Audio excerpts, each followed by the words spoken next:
미국에서 성탄절이면 특선 영화로 상영되곤 하는 그런 작품 가운데서 1964년에 제작되어진 아름다운 생애라는 영화가 있습니다. 먼저는 It's a Wonderful Life라는 그런 제목의 영화인데요.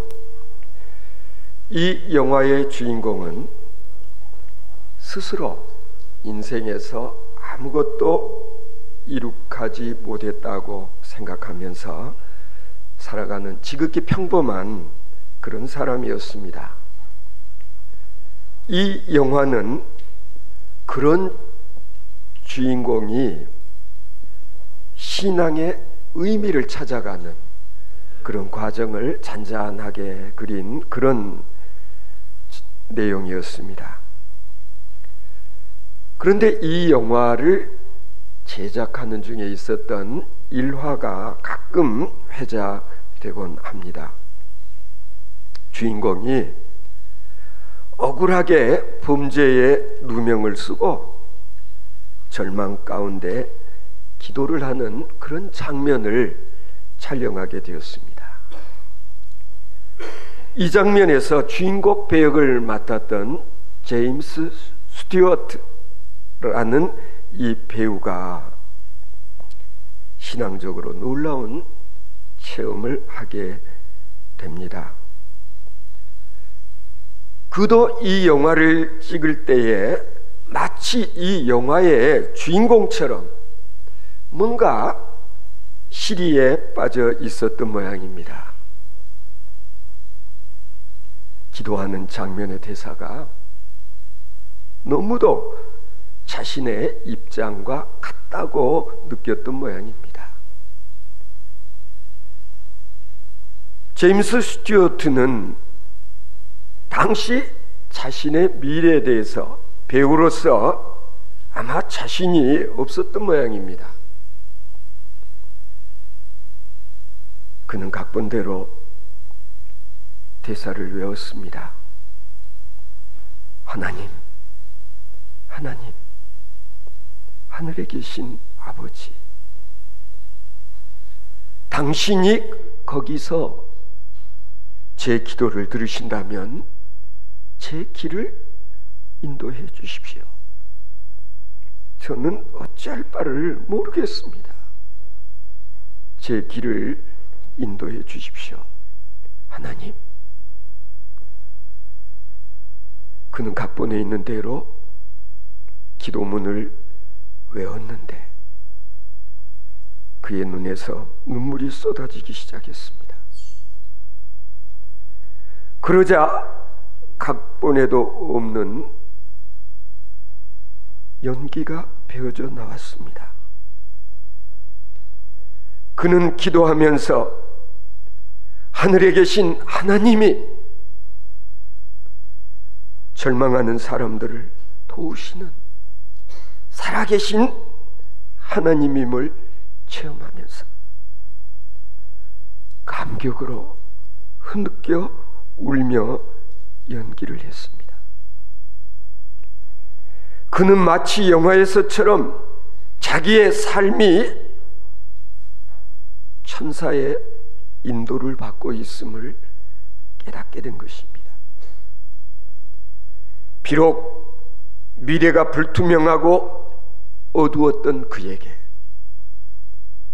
이제 새로운 꿈과 그리고 열정이 뜨겁게 채워지는 것을 경험했노라. 그는 영화 촬영 후에 고백했다고 합니다. 성도 여러분, 오늘도 마찬가지입니다. 내가 주님을 제대로 모시기만 하면 우리는 누구라도 지금 이 자리에서 그와 같은 체험을 할 수 있는 것입니다.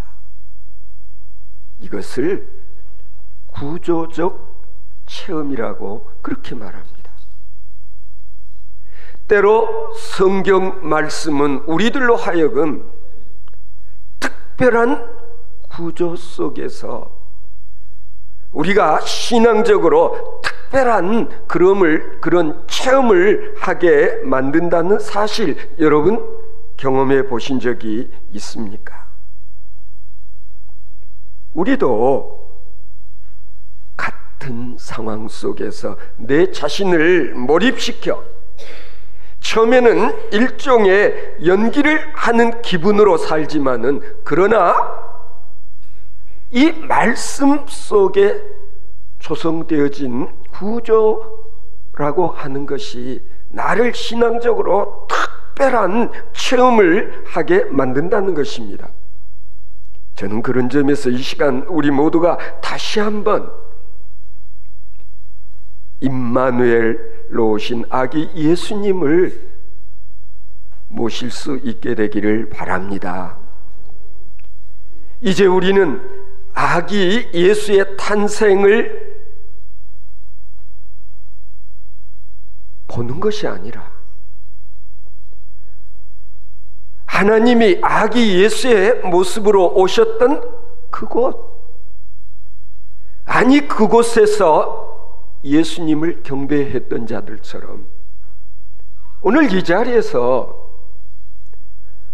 아기 예수의 모습으로 이 세상에 오신 주님을 만나고 주님을 영접할 수 있는 그런 놀라운 체험을 하실 수 있게 되기를 바랍니다. 구경꾼이 아닙니다. 예배를 보는 것이 아닙니다. 우리는 예배를 드리면서 이 시간 우리에게 임재하시는 주님을 내 마음속에 영접하고 주님이 내 마음속에 자리를 잡으실 수 있게 하지 않으면 안 되는 것입니다. 그의 겸손, 그의 사랑, 그의 진실, 그의 능력이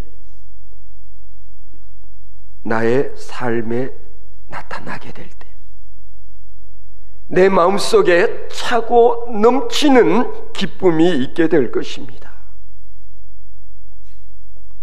나의 삶이 아름답고 그리고 멋진 생애가 되어지는 것입니다. 내 안에, 우리 안에 탄생하신 그리스도의 그 위대한 삶이 오늘 나를 통해서 다시 한번 재현되어지는 것을 체험하실 수 있는 저와 여러분들 되어질 수 있기를 바랍니다. 자, 이제 우리도 한번 그런 점에서 성경 속의 무대로 들어가 보면 어떨까요? 어두운 밤 베들레헴의 마구간 위에 환히 비치는 큰 별, 그리고 마구간 안에 빛 되시는 아기 예수가 구유에 누워 있는 장면을 그려보시기 바랍니다. 성탄절이 되면 크리스마스의 아이콘, 크리스마스의 상징으로 우리는 별을 사용합니다. 우리 예배실에 저 로비에 별을 장식한 것은 그냥 모양을 내기 위한 것이 아닙니다. 오늘 본문 말씀을 보면 예수님의 탄생 전후에서 하늘에 별이 나타났다고 합니다. 동방의 박사들이 바로 이 별을 보고 유대인의 왕이 탄생하신 것을 알고 그에게 경배하기 위해서 먼 길, 그 당시 페르시아, 오늘날로는 이란이라는 나라가 있는 그곳에서부터 예루살렘까지 한 석 달 정도를 낙타를 타고 이동하지 않으면 안 되는 그 먼 길을 이 예루살렘으로 향하는 별을 따라 이동했다는 것 아닙니까? 문제는 많은 사람들이 그 별을 보았지만 그 별의 참된 의미를 몰랐다. 이 동방 박사들만이 알았다는 것 아닙니까?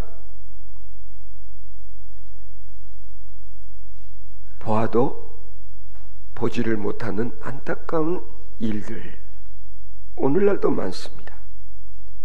아니, 실상 보기는 보았지만 관심을 기울이지 않는 것이 많은 사람들의 상황이었습니다. 그러나 이 동방의 박사들은 이 별을 보고 하나님의 섭리를 보았습니다. 그리고 그들의 영의 눈이 띄어져서 그 별이 메시아의 별이라는 것을 알았습니다. 그리고 그 별이 인도하는 길로 그들은 먼 여행을 시작했던 것입니다. 여러분, 그들이 보았던 이 별, 저 성탄절의 별이라고 하는 것은 특별한 상징적인 의미가 있음을 알아야 됩니다. 무엇보다도 이 별은 소망의 상징이라는 점이 중요합니다. 여러분, 밤하늘 별이 보일 때는 언제입니까? 어두워졌을 때에, 어둠 속에서 빛을 발하는 저 별들은 우리에게 소망의 상징인 것입니다. 주님은 친히 요한계시록에 보면 당신을 새벽별이라고 그렇게 말씀합니다. 요한계시록 22장 16절을 보시면은 나는 다윗의 뿌리요 자손이니 곧 광명한 새벽별이라, 영어 성경에 보면 모닝스타라고 그렇게 번역이 되어져 있는데요, 이 새벽별이라고 하는 것은 언제나 희망의 상징이 되어 왔습니다. 이제 곧 어둠이 걷히고 그리고 새벽이 다가오고 있다는 희망을 사람들에게 알려주는 역할을 하는 것이 모닝스타, 새벽별인 것입니다. 마찬가지입니다.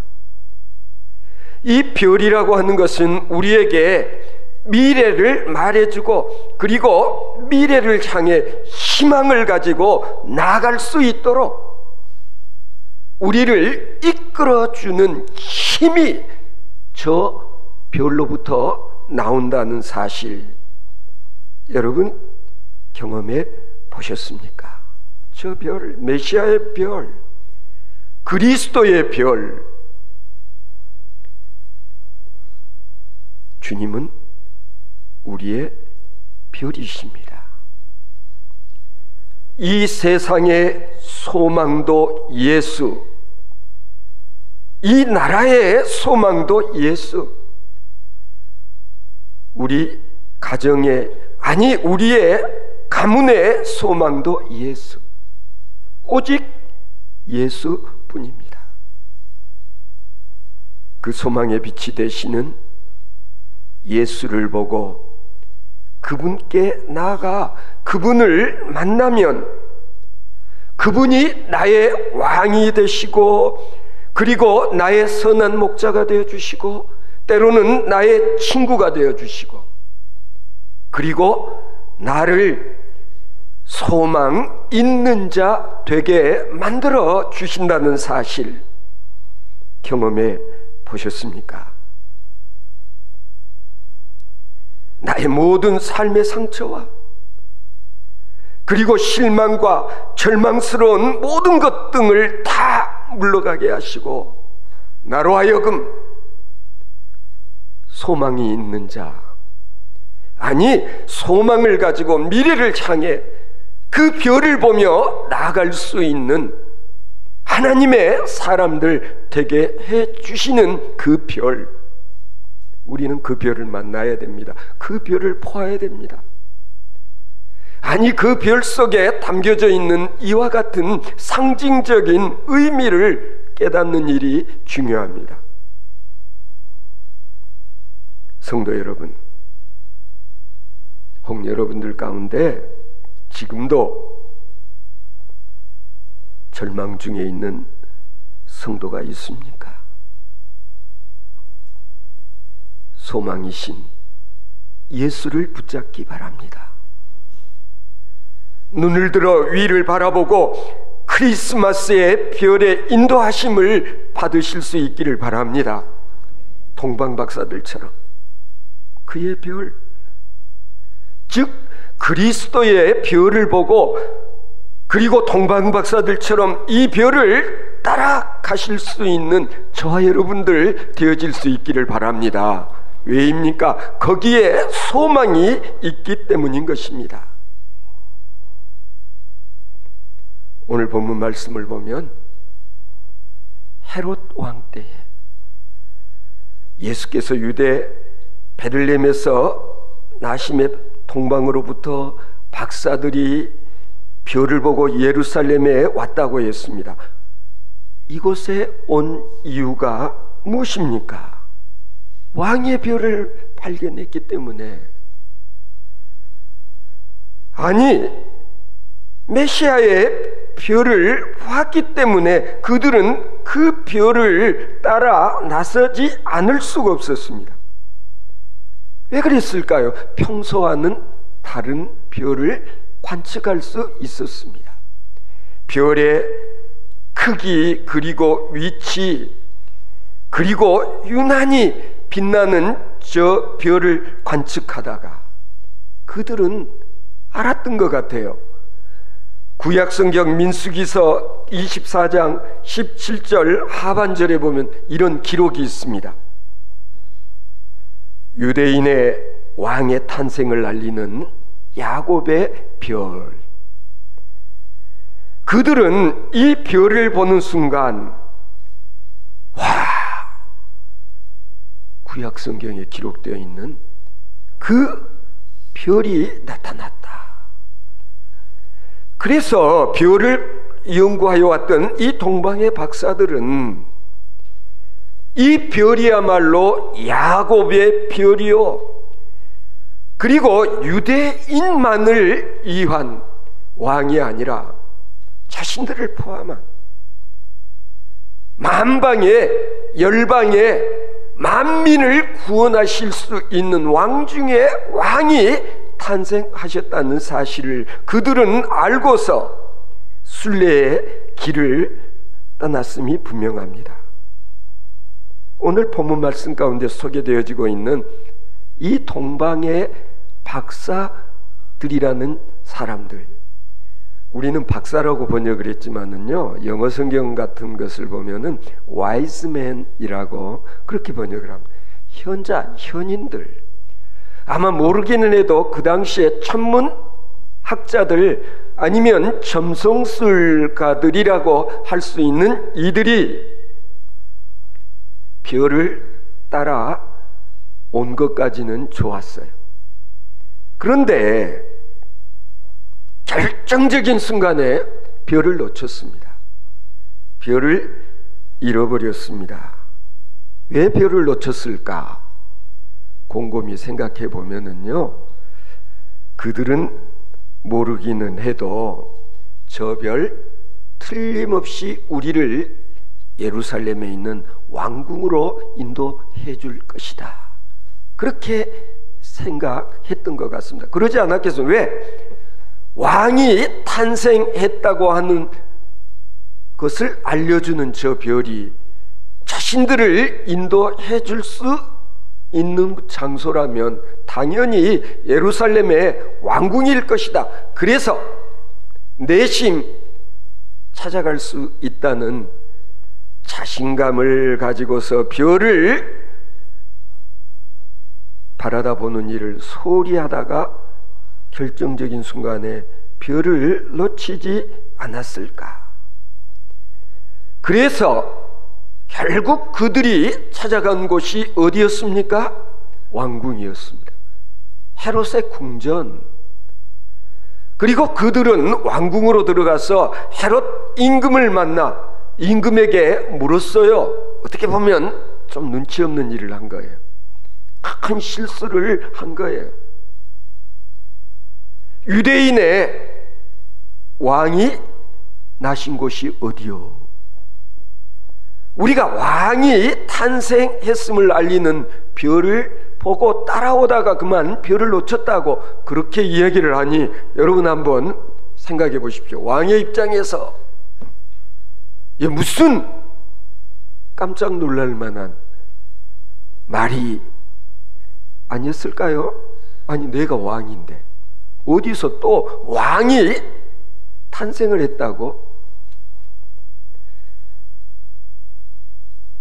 헤롯 임금은 대제사장 서기관들을 불러 모아놓고 물었어요.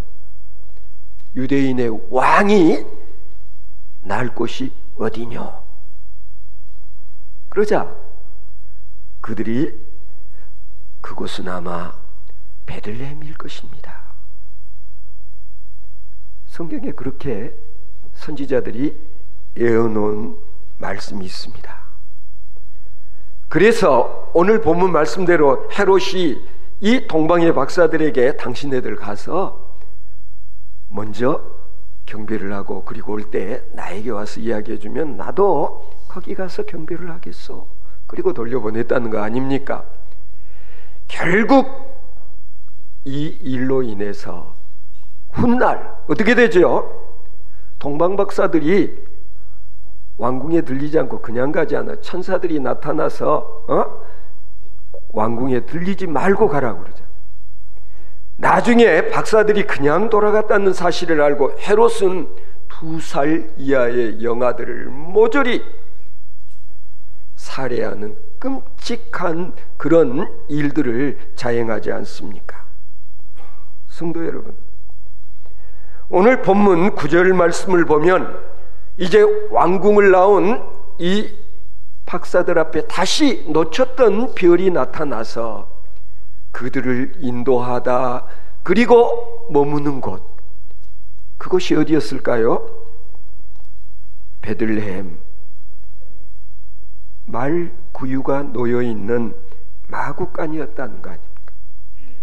여러분, 우리는 이 본문 말씀 가운데서 하나님의 아들 예수 그리스도께서 나신 곳, 왕궁이 아니고 그것도 보통 사람들이 사는 집도 아니고 가축들이 사는 곳, 마구간, 그리고 탄생하신 예수님은 누일 자리가 없어서 마구간 말 구유 위에 누워 계신 것을 이 동방의 박사들은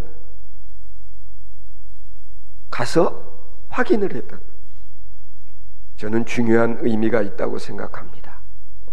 왜 하나님께서는 인간의 모습으로 이 세상에 오실 때에 왕궁에서 태어나시지를 아니하고 초라한 마구간에서 탄생하셨을까? 아니, 수많은 사람들 가운데서 마리아와 요셉, 정말 별 볼 일 없는 사람들이잖아.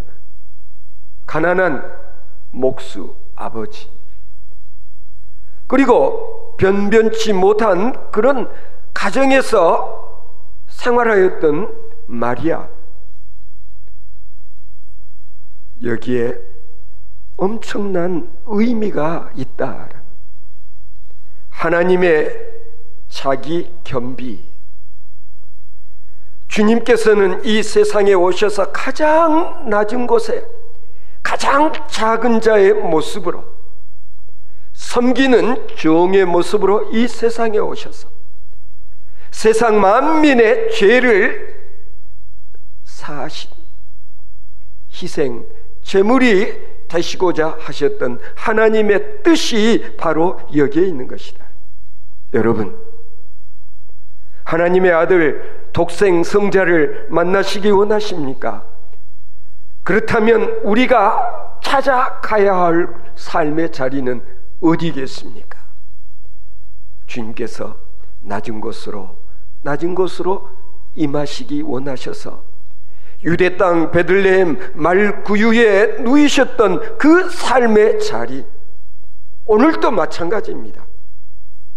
우리가 주님을 만날 수 있는 삶의 자리는 낮은 자리, 낮은 곳, 병들고 가난하고 소외된 이웃들이 살고 있는 바로 그곳, 주님은 그곳에서 우리를 기다리고 계신다. 주님을 만나시기 원하십니까? 지극히 낮은 삶의 자리로 찾아갈 수 있는 저와 여러분들 되어질 수 있기를 바랍니다. 저는 오늘 본문 말씀 가운데서 또 하나 중요한, 우리가 관심을 갖지 않으면 안 되는 말씀이 있다고 생각합니다. 구약의 미가서 5장 2절 말씀에 보시면은, 또 유대 땅 베들레헴아 너는 유대 고을 중에서 가장 작지 아니하도다. 내게서 한 다스리는 자가 나와서 내 백성 이스라엘의 목자가 되리라 라는 이 미가 선지의 예언, 여기에서 중요한 사실, 베들레헴아 너는 유대 고을에서 결코 작지 아니하다. 왜? 내게서 한 다스리는 자가 나와 내 백성 이스라엘의 목자가 될 것이기 때문에. 여러분, 이 말씀을 읽으면서 무슨 생각이 듭니까? 한 고을의 크기는 외형적인 사이즈에 의해서 크다 작다가 결정되는 것이 아니다. 한 고을의 크기는 그곳에서 어떤 인물이 배출되어지느냐에 따라서 큰 고을이 되어질 수도 있고 작은 고을이 될 수밖에 없는 그런 경우가 있다는 사실을 오늘 성경 본문은 우리에게 가르쳐주고 있는 것입니다. 여러분, 그렇습니다. 가정도, 교회도, 도시도, 국가도 그렇습니다. 거기에서 어떤 인물이 배출되어지느냐에 따라서 격이 달라지는 것입니다. 그런 점에서 저는 우리 드림교회는 연륜도 짧고 규모는 작아도 우리의 꿈나무들이 이 다음에 하나님 보시기에 바른 인물들이 되고 우리 교회가 하나님의 훌륭한 인재들을 배출해내는 그런 교회가 되어질 때 주님께서 작지만 작지 아니하도다 칭찬해 주시는 그런 교회가 되어질 줄로 믿습니다. 저는 메시아의 별, 그리스도의 별이 머문 곳은 다름 아닌 우리 궁전 웨딩홀, 우리 드림교회이기를 소망합니다. 그리고 제2, 제3의 그리스도를 닮은 스타들이 끊임없이 배출되어지는 놀라운 일들이 바로 이곳에서 우리 교회를 통해서 이루어질 줄로 믿습니다. 그 희망을 갖고서 동방박사들이 아기 예수님께 귀한 예물을 드렸듯이 오늘 우리도 마음과 뜻과 정성을 모두어 주님께 바치는 귀한 성탄절이 되어질 수 있기를 바랍니다.